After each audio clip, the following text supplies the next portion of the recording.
Selamat sore teman-teman, perkenalkan nama saya Putri Karnia Barus. Saya dari kelas AB4E Politeknik Negeri Medan. Saya akan mempresentasikan mengenai sistem perkuliahan online. Sesuai dengan kebijakan ditutupnya kampus Politeknik Negeri Medan secara sementara, maka Politeknik Negeri Medan telah resmi melaksanakan program belajar daring dalam jaringan online sampai akhir Mei mendatang. Sistem pembelajaran ini dimaksudkan agar membantu upaya pemerintah dan selaras dengan himbauan Presiden Joko Widodo terkait pembatasan sosial untuk mengurangi laju penyebaran dari pandemi COVID-19. Dalam praktik proses pembelajaran daring, setiap dosen sebagai pengampu mata kuliah punya cara yang berbeda-beda dalam menjalankan pelaksanaannya. Ada dosen yang mulai untuk menggunakan aplikasi-aplikasi rapat online untuk mengadakan tatap muka versi jarak jauh. Kuliah jarak jauh ini terbukti masih dapat dilakukan secara efektif dengan melibatkan seluruh peserta kuliah. Tidak mau kalah kreatif, ada juga dosen yang membagikan materi presentasi yang lengkap dengan penambahan rekaman suara. Selain itu, ada juga dosen yang menggantikan kuliah tatap muka dengan pemberian rujukan buku, video bermanfaat, atau catatan kuliah.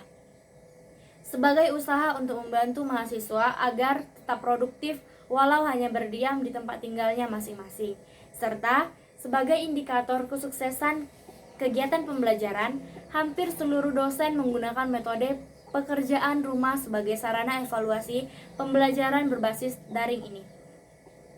Hal ini terlepas dari perbedaan metode-metode penyampaian para dosen dalam menyampaikan materi. Alhasil, beban tugas kuliah yang diberikan kepada mahasiswa dirasa cukup padat. Hal ini terlihat pada survei singkat yang dilakukan oleh beberapa organisasi terkait aksesibilitas mahasiswa dengan situs kuliah daring di lingkungan Politeknik Negeri Medan. Setelah beberapa minggu menjalani kuliah melalui metode daring, banyak kesan yang diberikan oleh mahasiswa terkait perubahan aktivitas keseharian, serta setelah menghadapi berbagai metode pembelajaran daring secara penuh di Politeknik Negeri Medan. Misalnya, salah seorang mahasiswa Prodi Administrasi Bisnis yang merasa kesulitan untuk belajar kuliah yang dasar-dasar saja hanya dari pembelajaran daring. Dia merasa ada kuliah yang bukunya tidak mengajarkan dengan terang dan spesifik. Biasanya kekurangan-kekurangan buku tersebut dilengkapi oleh penjelasan dosen.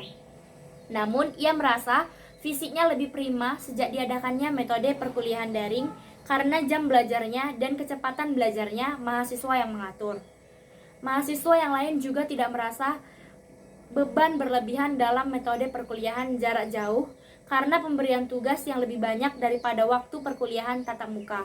Tapi menurutnya, itu jadi menuntut dia agar tetap belajar. Selain itu, karena kebijakan tersebut, ia juga menyayangkan nonaktifnya himpunan yang mengakibatkan agendanya jadi berantakan. Padahal sudah direncanakan dengan baik. Sedikit berbeda dengan dua mahasiswa sebelumnya, salah seorang mahasiswa ini tidak merasakan perbedaan ritme perkuliahan yang terlalu jauh akibat perubahan metode pembelajaran. Mahasiswa ini sudah tingkat akhir, jadi tidak mengerjakan tugas online, tetapi ia meyakini tidak hanya dia tetapi semua mahasiswa yang sedang mengerjakan tugas akhir pasti akan merasa sangat terhambat. Banyak TA yang harus mengerjakan hal fisik yang hanya bisa dikerjakan di kampus. Jadi mahasiswanya harus berganti fokus ke menulis. Untuk wisuda, beberapa mahasiswa sendiri tidak punya ekspektasi besar.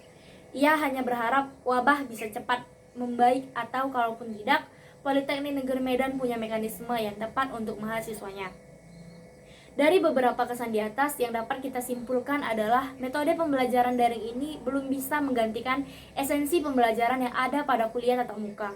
Tetapi demi kesejahteraan kita semua, hal ini harus kita jalankan guna memutus rantai penyebaran virus corona atau COVID-19.